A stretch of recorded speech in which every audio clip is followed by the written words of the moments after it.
Welcome to my channel. ఈరోజు మనం ఆర్థికంగా వెనుకబడి ఉన్నటువంటి విద్యార్థుల కోసం వివిధ రకాల ప్రభుత్వ మరియు ప్రైవేట్ బ్యాంకులు అందించేటువంటి విద్యా రుణ సదుపాయం అయినటువంటి ఈ విద్యాలక్ష్మి అనే ఎడ్యుకేషన్ లోన్ గురించి మనం తెలుసుకుందాం. దీన్ని ప్రధానమంత్రి గారు 2015 ఆగస్టు 15న దీన్ని ప్రారంభించడం జరిగింది. విద్య చదువుకోవడానికి నిధుల కొరత కారణం కాకూడదని, నిధుల కొరత అనేది ఏ ఒక్క మెరిట్ స్టూడెంట్ యొక్క చదువును కూడా ఆపకూడదని అది ఒక సదుద్దేశంతో దీన్ని ప్రవేశపెట్టడం జరిగింది. దీని యొక్క ముఖ్య ఉద్దేశం విద్యార్థులకు విద్యా రుణాల సమాచారం మరియు దరఖాస్తు ప్రక్రియను ఒకే వేదిక మీద అందుబాటులో ఉంచడమే దీని యొక్క ప్రధాన లక్ష్యం. తద్వారా విద్యార్థులు వివిధ బ్యాంకుల నుంచి ఏ విధంగా ఈ ఎడ్యుకేషన్ లోన్ అనేది తీసుకోవచ్చు అనేది తెలియజేయడానికి ఒక మంచి ప్లాట్ఫామ్ ఇది. ఈ విద్యాలక్ష్మి పోర్టల్ అనేది ప్రభుత్వ మరియు ప్రైవేట్ బ్యాంకులను అనుసంధానిస్తుంది. అంతేకాకుండా విద్యార్థులు ఒకే దరఖాస్తు ఫారంతో వివిధ బ్యాంకుల నుంచి మనం రుణ సదుపాయం పొందవచ్చు. వివిధ బ్యాంకులకి ఒకే దరఖాస్తు ఫారం, దాన్ని CELIF అంటారు. దీని ద్వారా మనం రుణ సదుపాయాన్ని వివిధ బ్యాంకుల నుంచి ఒకేసారి పొందవచ్చు. ఇది నేషనల్ స్కాలర్షిప్ పోర్టల్తో అనుసంధానం కలిగి ఉంటుంది. అంటే వివిధ ప్రభుత్వ స్కాలర్షిప్ల సమాచారం కూడా ఇందులో మనకు లభిస్తుంది. వాటికి మనం దరఖాస్తు చేసుకోవడానికి కూడా ఈ పోర్టల్ అనేది ఉపయోగపడుతుంది.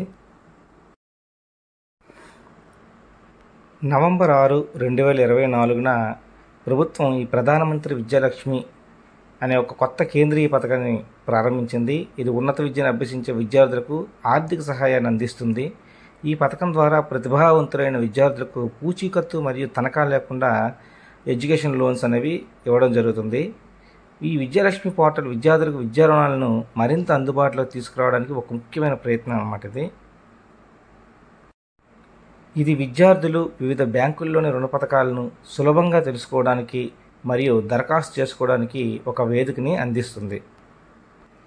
ఈ విద్యాలక్ష్మి పథకం యొక్క వెబ్సైట్ ఇది www.vidyalakshmi.co.in. దీనిలో మనం అప్లై చేసుకోవడానికి మొదట న్యూ యూజర్ రిజిస్ట్రేషన్ అనేది చేయాలి. దానికోసం రిజిస్ట్రేషన్ ఫామ్ మీద మనం వ్యక్తిగత వివరాలను ఉపయోగించి ఖాతాను తెరవాలి. తర్వాత మీ ఈమెయిల్ ఐడిని అక్కడ ఇచ్చినప్పుడు దానికి ఒక పాస్వర్డ్ అనేది వస్తుంది. దాన్ని మనం ధృవీకరించాల్సి ఉంటుంది. మన ఈమెయిల్ ఐడిని ధృవీకరించిన తర్వాత మనం ఇచ్చినటువంటి లాగిన్ వివరాలతో లాగిన్ అవ్వాలి.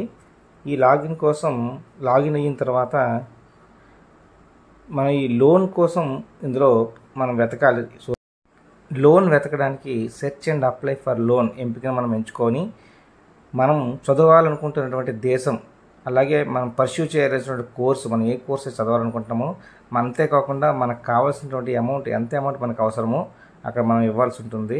వివరాలని మనం అక్కడ ఫిలప్ చేయాల్సి ఉంటుంది. ఆ తర్వాత మనం విద్యా రుణ దరఖాస్తు ఫామ్ అంటే CLAFను మనం నింపాలి. ఆ నింపేటప్పుడు ఏ రకమైనటువంటి రుణ పథకాలు ఉన్నాయో వాటన్నిటిని మనం ఒకసారి వెతకాలి.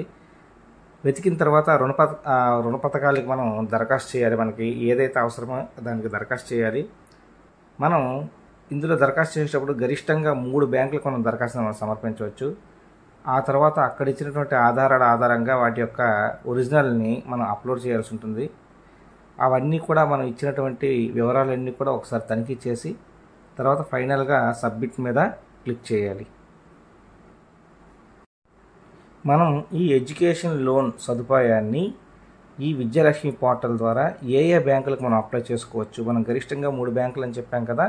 ఏ బ్యాంకులు ఈ సదుపాయాన్ని కల్పిస్తున్నాయంటే ఇక్కడ ఇచ్చాడు చూడండి. State bank of India, Punjab national bank, bank of Baroda, Canara bank, ICICI bank, HDFC bank, axis bank, IDBI bank, అలాగే కోటక్ మహీంద్రా బ్యాంక్. ఇవన్నీ కూడాను మనకి ఈ విద్యాలక్ష్మి రుణ సదుపాయాన్ని కల్పిస్తున్నాయి. ఈ విద్యాలక్ష్మి రుణ సదుపాయాన్ని మనకు ఏ కోర్సులకు ఈ బ్యాంకుల వారు మనకి ఈ రుణ సదుపాయం కల్పిస్తారో ఒకసారి చూద్దాం. అవేంటంటే మనకి గ్రాడ్యుయేషన్ కానీ, పోస్ట్ గ్రాడ్యుయేషన్ కానీ, డిప్లొమా కానీ, అంతేకాకుండా వృత్తిపరమైన కోర్సులు ఏవైనా సరే మనం జాయిన్ అయ్యేటప్పుడు మనకి అవి ఈ విద్యా రుణం అనేది మనకు వర్తిస్తుంది.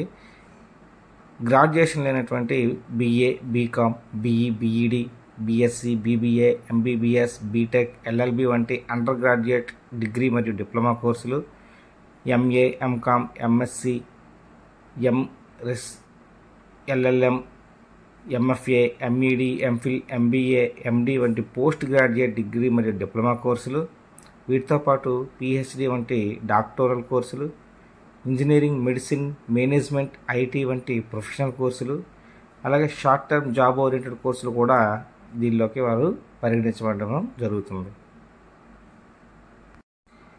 మరి ఈ విద్యాలక్ష్మి రుణ సదుపాయానికి వడ్డీ రేట్లు ఏ విధంగా ఉంటాయంటే, ఈ మంజూరు చేసే లోను మరియు మనకి ఎంత మంజూరు చేస్తారో ఆ లోను మరియు ఇచ్చే బ్యాంకుని బట్టి, అలాగే మనం జాయిన్ అయ్యే కోర్సును బట్టి, మన అవసరాన్ని బట్టి మనకి ₹1 కోటి వరకు గరిష్టంగా, మరియు విదేశాల్లో చదువుకోవడానికి అయితే 3 కోట్ల వరకు మనం లోన్ అనేది తీసుకోవచ్చు.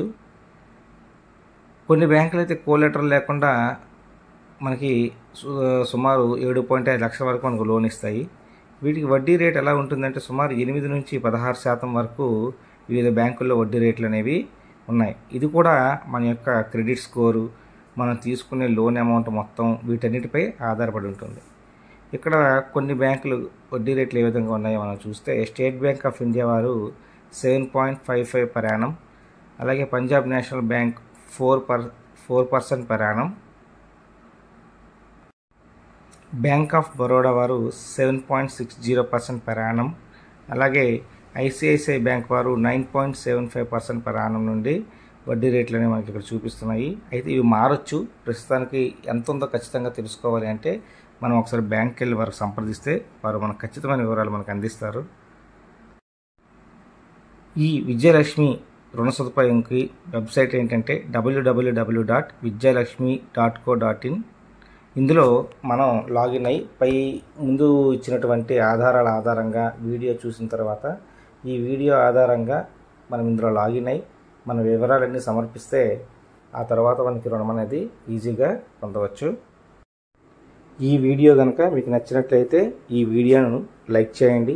అలాగే మీ ఫ్రెండ్స్ అందరికీ కూడా ఇన్ఫర్మేషన్ తెలియజేసి ఈ వీడియోను మీ ఫ్రెండ్స్ అందరికీ కూడా షేర్ చేయండి. ఇలాంటి ముఖ్యమైన అప్డేట్స్ కోసం మన ఛానల్ని సబ్స్క్రైబ్ చేసుకోండి. Thank you.